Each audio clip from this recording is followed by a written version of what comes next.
syempre, when it comes to Manny Pacquiao, so syempre, kung meron kang gugustuhin, yung mga worn na gamit niya. Ngayon, alam mo naman kung magkano endorsement fee ni Pacquiao. Milyon-milyon. Samantalang siya noon, nakakuha ng 150, tapos siya pa mismo nag-inka sa bangko.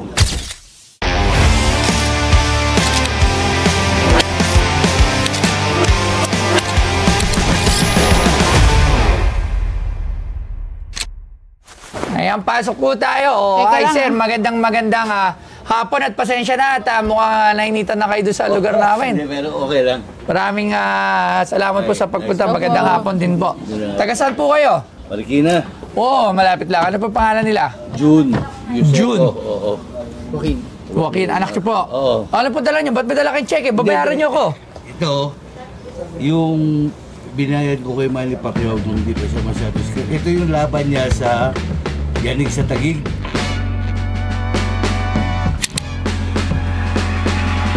Ang history ng mga tseke ay matatagpuan mula sa ancient Rome at Persia, kung saan ang mga merchants ay ginamit itong isang paraan para sa pagbabayad. Pagdating ng ika-13 siglo, ang mga Venetians ay nirefine ang mga tseke para sa pang-international na kalakalan upang hindi na sila mahirapan na magdala ng mga ginto pangbayad.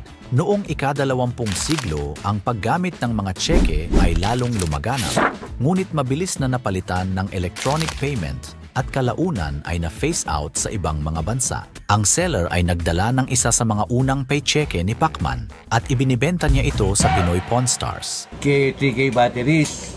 Oh, si 3K Battery, Ngayon, alam mo naman kung magkano endorsement fee ni Pacquiao. Milyon-milyon. Samantalang siya noon, nakakuha ng 150, tapos siya pa mismo nag-inka sa bangko. Paano mo nakuha to? Siyempre, babalik ng bangko sa akin yan eh. Oo. Encash niya yun, di ba? Parang yung isang cheque natin na galing sa kanina naman yun. Yung kaya may cheque na siya, binayad kay Giromanyo. Okay. TF ni Giromanyo. Yung balik ng cheque, di ba? Binabalik sa'yo ng bangko yan. Ito yung Yanig sa Taguig na pag-akyat ng team niya lahat naka-Red Bull t-shirt. Red Bull? Oh, Red Bull. Kasi kaibigan ko yung may-ari ng Red Bull dati.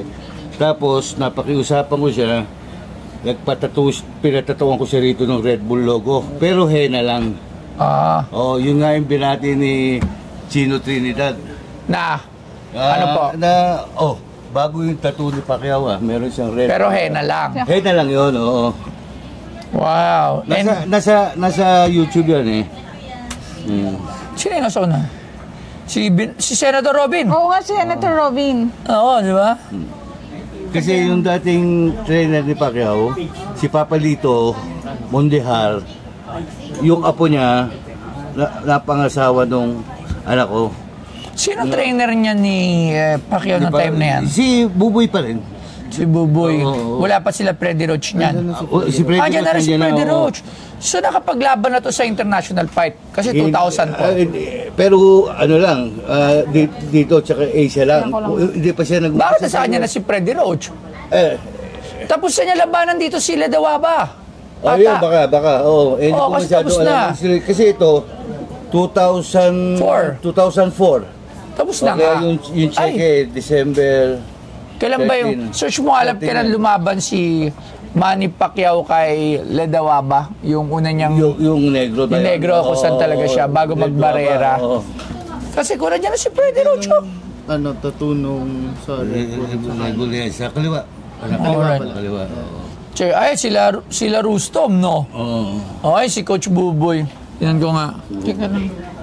Tingnan natin, ha? Nag-airdrop, sorry.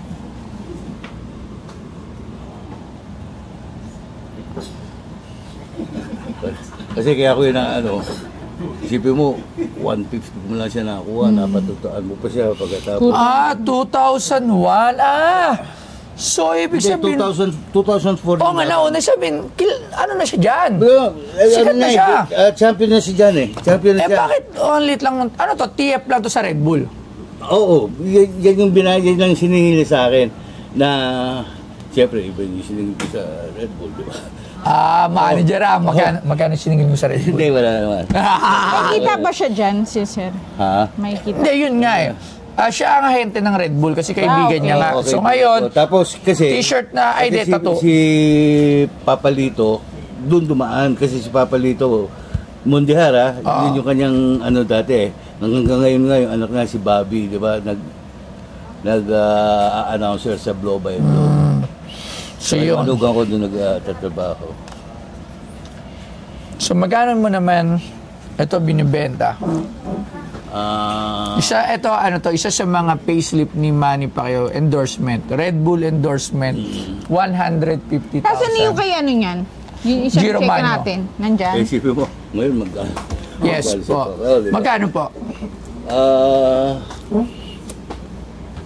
Alam mo ba na ang CK Teko ay kinikilala na isa sa pinakamagaling pagdating sa biometric recognition technology sa buong mundo.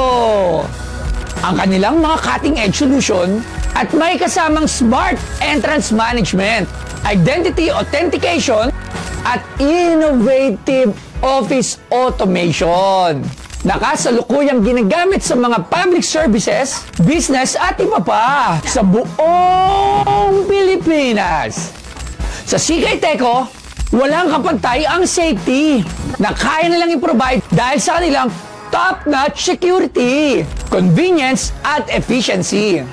At mas mapapadali ang pagmamanage ng inyong security operation. Lagi niyo tatandaan na sa CK Teko ang future ng smart security dito sa Pilipinas. Lagi niyo tatandaan. Si Toy Tumamen.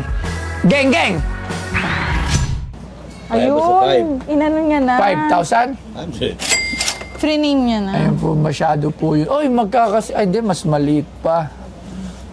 Ayan. Free name. Ito. Ikaw? Masyadong mataas sa 500. Oo. Kasi, okay. Maganda siya. Maganda siyang... May istorya kasi dyan. Maganda siyang collection.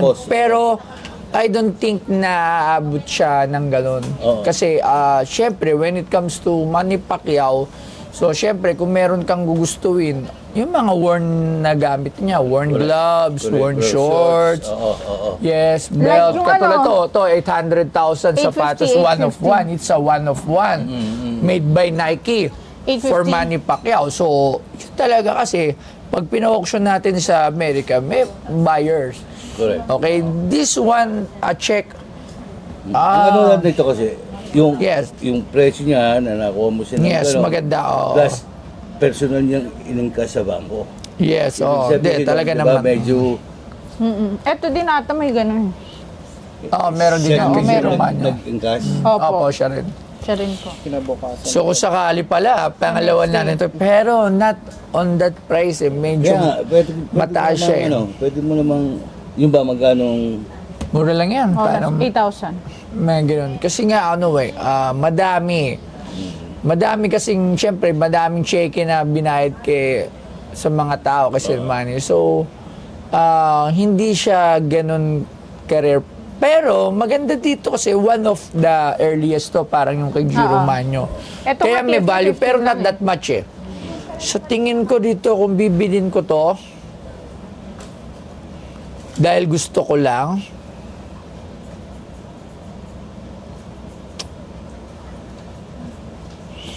Debo, pakikisuri mo na ako sa miss ko. Ha?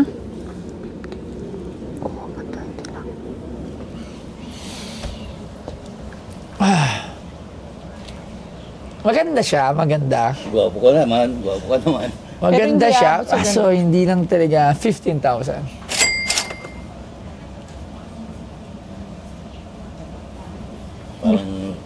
Parang nagapak ka.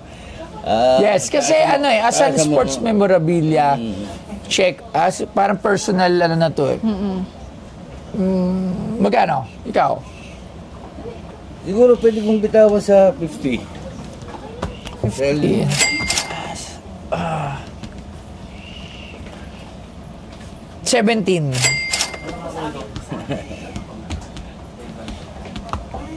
Pag, sa lubong tayo, 30, okay na. Go na, oh. Hintay lang. Kailangan ko muna, hintay lang. Ako rin. Bubulong. Mataas yun. No. 20 ko, 22 yun. Last na yun. Bubulong din, oh! Oo nga ba? Bubulong din, siyempre. Hi! Yun na, para... 20,000. Last offer, 20,000. Medyo... 25, done. Okay na.